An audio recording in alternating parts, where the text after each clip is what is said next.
Shalom, shalom. Says Yasad again from Trinidad, coming back with another lesson.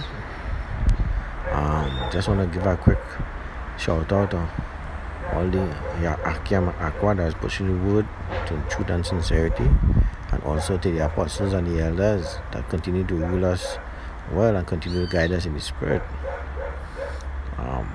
This lesson is Reincarnation Debunked, or some say Regeneration Debunked.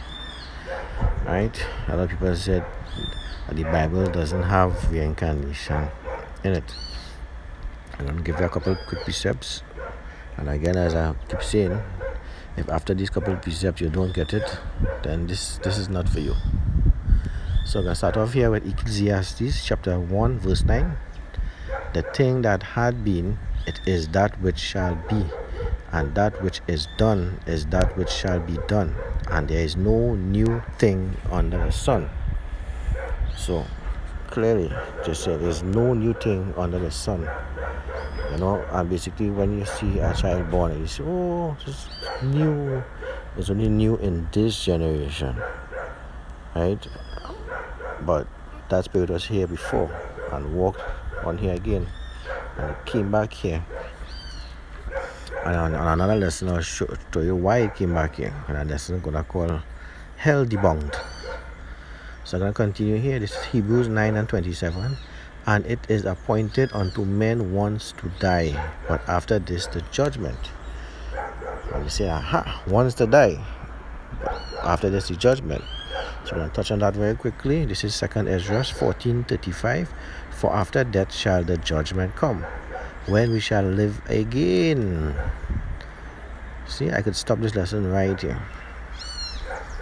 For after death shall the judgment come, when we shall live again. And then shall the names of the righteous be manifest, and the works of the ungodly be declared. Right?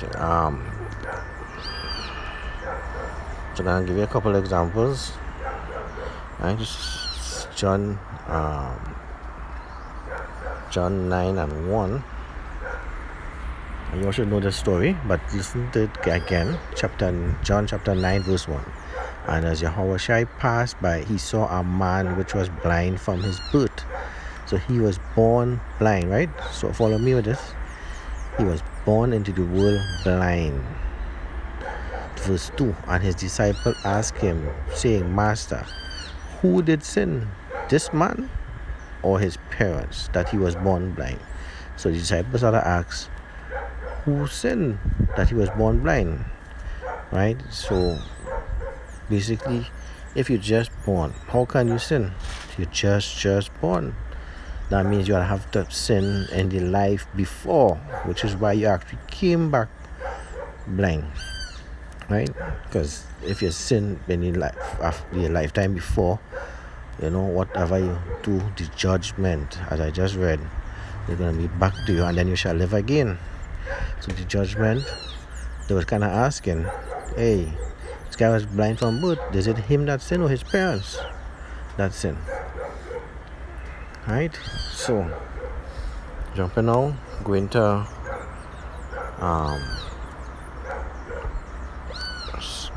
2 Corinthians 5 and 10. For we must all appear before the judgment seat of Hamashiach, that everyone may receive the things done in his body according to that he had done, whether it be good or bad. So understand, you're gonna get judged after death, right? And a lot of people would see what come back, deformities and different things. Well, they was probably really bad in the past life, but that's the next story by itself.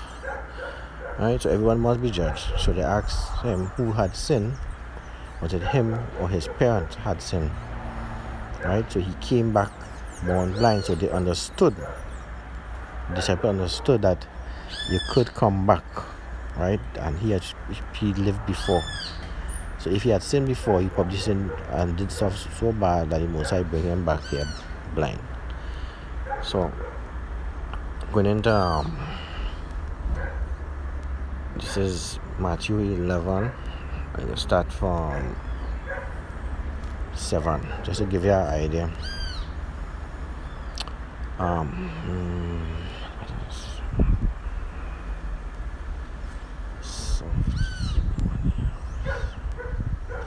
Alright, just to bring in the story, this is Matthew 11 verse 7. And as they departed, Yahushua began to say unto the multitudes concerning John. So we're talking about John here, right? What went he out into the wilderness to see? A reed shaken with the wind? So he's asking what you went out to see. But what went ye out to see? A man clothed in soft raiment?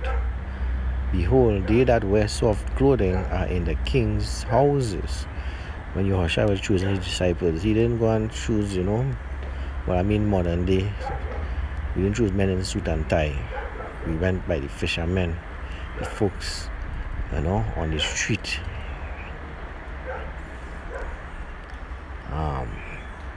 Verse 9. But what went he out to see? A prophet. Yea, I say unto you, and more than a prophet. So he's talking about John. He's more than a prophet. Right? So he's higher than a prophet.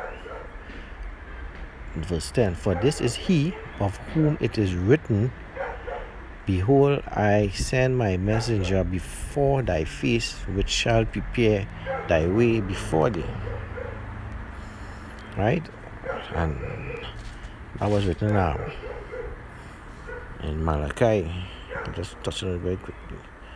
Is it Malachi 3 and 1? Behold, I will send my messenger, and he shall prepare the way before me, and Yahweh, whom ye seek, shall suddenly come to his temple, even the messenger of the covenant, whom ye delight in. Behold, he shall come, and said the Lord of hosts.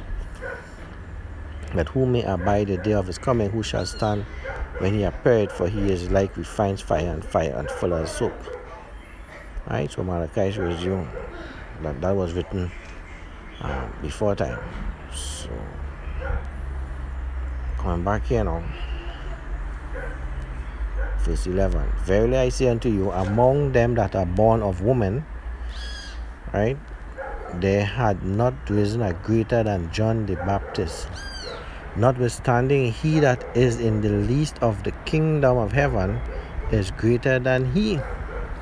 Telling disciples that even though he is not greater than him, tell them actually the disciples, they are actually greater than him. Right? And the least that in the kingdom of heaven, putting into Luke 17, will tell you where the kingdom of heaven is. Right? Verse 12. And the days of John the Baptist until now, the kingdom of heaven suffered violence. Kingdom of heaven is Israel. He's talking about here. Right? And the violent take it by force. Esau. Verse 13. For all the prophets and the law prophesied until John. And if ye will receive it, this is Elijah, which was for to come. He that had ears hear, let him hear. He that had ears to hear, let him hear. He talked about John, and then he mentioned in verse 14, this is Elijah, which was for to come. Elijah have regenerated back into John. Right.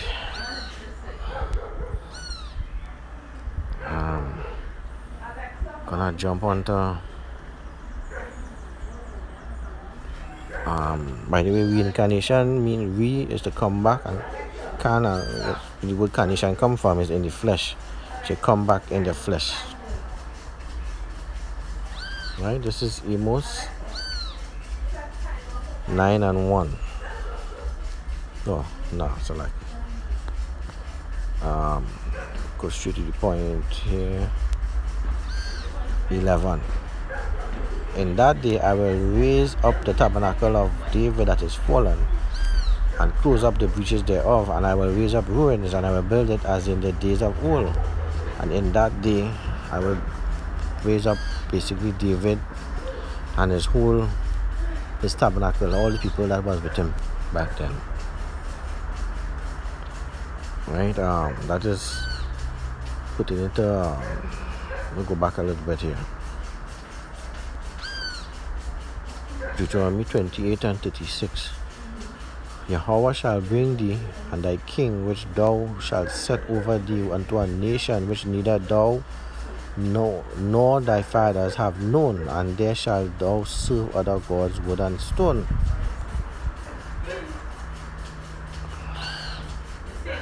And jumping from that, Hosea 3 and 4. For the children of Israel shall abide many days without a king, and without a prince, and without a sacrifice, and without an image, and without an ephod, and without teraphim. So, basically without a king, which is all now. Israel don't have a king. Afterward, the children of Israel shall return and seek Yahweh their God, and David their king shall fear Yahweh and his goodness in the latter days. So David gonna come back here, right? Jump into some other examples here. With Exodus 20.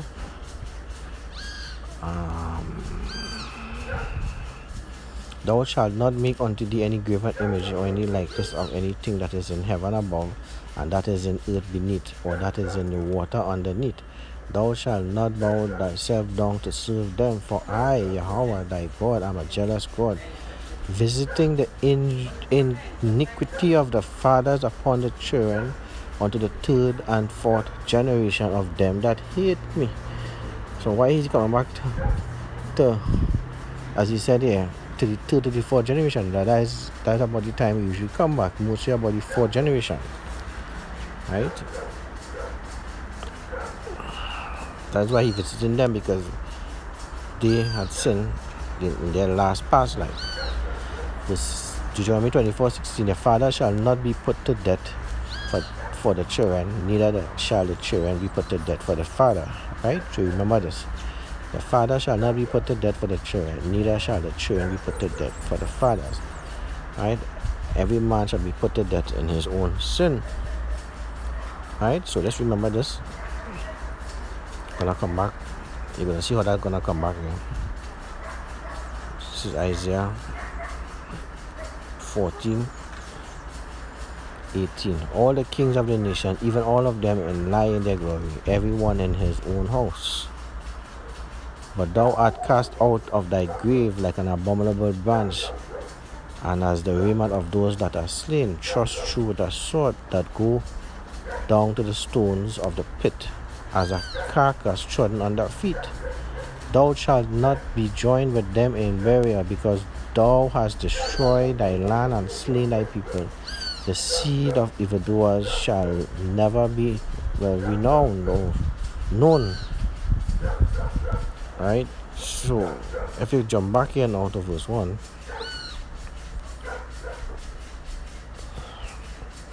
you're going to see where it comes leading up to. Isaiah chapter 14 verse 1. For Yahweh will have mercy on Jacob, and will yet choose Israel, and set them in their own land, and the stranger shall be joined with them, and they shall cleave to the house of Jacob. And the people shall take them and bring them to their place, and the house of Israel shall possess them in the land of Yahweh for servants and handmaids, and they shall take captives whose captives they were, and they shall rule over their oppressors. So all this is prophecy, there's things to come. Alright, so we're actually gonna come back, and we're gonna take and rule over them and possess back the land that the Most High give us. Right? This is Matthew 12 and 39. But he answered and said unto them, an evil and adulterous generation seeketh after a sign, and there shall be no sign given unto it but the sign of prophet Jonas. For as Jonas was 3 days and 3 nights in the whale's belly, so shall the Son of Man be 3 days and 3 nights in the heart of the earth, which is in the grave basically. The men of Nineveh shall rise in judgment with this generation, and shall condemn it. So the men of Nineveh will rise in judgment. So they come back here to get judged in this generation and shall condemn it, because they repented at the preaching of Jonas, and behold, a greater than Jonas is here. Right? The queen of the south shall rise up in judgment with this generation also, which was the queen that used to come, which came and asked questions to Solomon. Right? So she shall be raised up in this generation as well, and shall condemn it, for she came from the uttermost parts of the earth to hear the wisdom of Solomon, and behold, a greater than Solomon is here, which is Yahweh Shai. Right? And I will tell you who Solomon is just now. So, right? So, jumping around very quickly, this is Job 14 and 14. If a man die, shall he live again? All the days of my appointed time will I wait till my change come. So you see, if a man die, shall he live again? This question is asking. But all the days of my appointed time will I wait till my change come, till my time comes back again. Right? So quickly here now, Matthew 17. No. 5 to, hold on, 10. So the disciples asking Yahweh Shai, and his disciple asked him, saying, why then say the scribes that Elijah must first come? And Yahweh Shai answered and said unto them, Elijah truly shall first come and restore all things. Right? Which Elijah did come back in the form of Abba Bivens, came this time to wake us up again before the great day of destruction. Right? But I say unto you that Elijah is come already, and they knew him not, but have done unto him whatsoever they like. Likewise shall also the Son of Man suffer of them.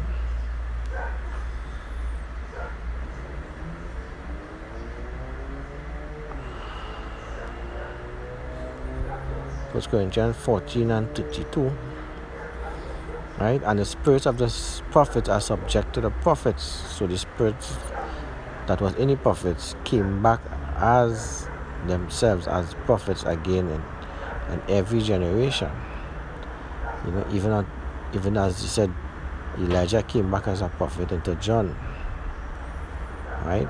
And John, that Elijah spirit come from John to Abba Bivens. The same John, and they just continue being prophets. So, I'm going to touch on something real quick here. It might shock a lot of people here. Right? So, this is the book of generation of Yahweh Shai HaMashiach, the son of David and the son of Abraham. Why they say the son of David and the son of Abraham? Well, he was actually the son of David. And which one of the sons of David that had rule? Which was Solomon. Right? He was the son of Abraham. Right? And the line that he came back on was Isaac. So Yahweh Shai actually came back as Isaac, and not the other sons on them. So you say in verse 2, Abraham begat Isaac. So he point Isaac, and Isaac begat Jacob, and Jacob begat Judah and his brothers. Right? So I give you the lineage there. Now to add on top of this, that he did came back as Solomon. Right? Jump quick to 2 Samuel 7, and you'll start from 12. And when thy days be fulfilled, thou shalt sleep with thy fathers. I will set up thy seed after thee. Right? So right now, Yahweh Shai are actually talking to through Nathaniel, the prophet Nathaniel, to David. He said, I will set up thy seed after thee, which shall proceed out of thy bowels. I will establish his kingdom. So telling David, I will set up thy seed after thee. Right? He shall build an house for my name, and I will establish the throne of his kingdom forever. Solomon's kingdom wasn't forever. Solomon's kingdom was the most peaceful time, but his kingdom was only lasted about 40 years. So how he could say his kingdom shall be established forever? So what he's talking about here is this kingdom that Yahushua coming down with now to the end here is going to be established forever. Here, verse 14, telling David, I will be his father, and he shall be my son. Right? So he didn't say David, he said that I will be his father, and he shall be my son. If he commit iniquity, I will chasten him with the rod of men and with the stripes of children of men. Who was chastened with the rods of men that you know? Yahushua, and with the stripes of the children. And if he commit iniquity, and Solomon did commit iniquity, which is Yahushua, because he had sinned against his father, taking up all these outside, other nations' wives, and taking up their customs and building, monuments for them. So that is another reason why he was chastened with the rod of men and with the stripes of children. Right?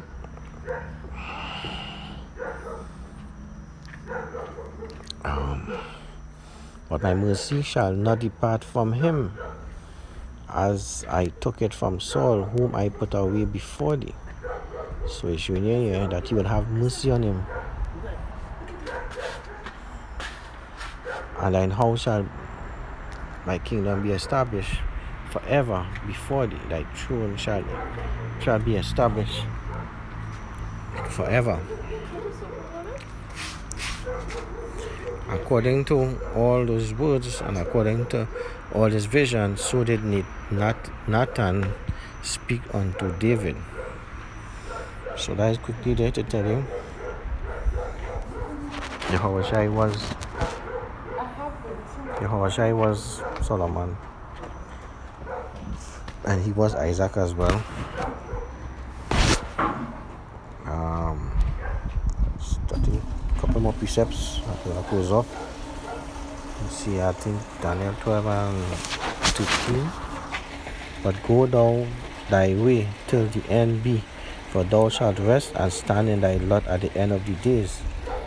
So simply saying, and here he will go thy way until the end, and then shall stand in the lot. He will stand amongst everybody in the end of days.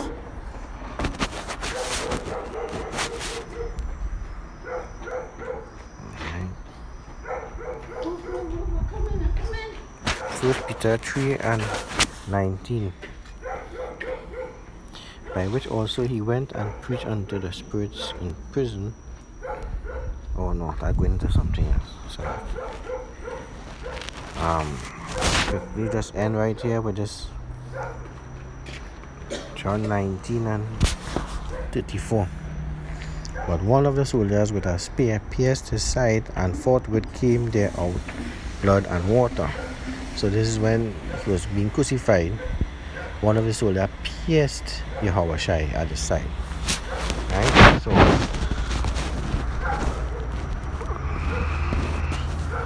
this is Revelation 1 and 7. Behold, he cometh with clouds, and every eye shall see him, and they also which pierced him. So that soldier that pierced him back then, I'm sure that he's not alive up to now, because he'll be over 2,000 years old. So she shall see him when he comes back. So it shows you regeneration, reincarnation. He's going to be here when that time comes back. Right? And you see also here that, and every eye shall see him. Every eye shall see him. So if you don't get it from that, then this is not for you. And with that, I'm going to say shalom.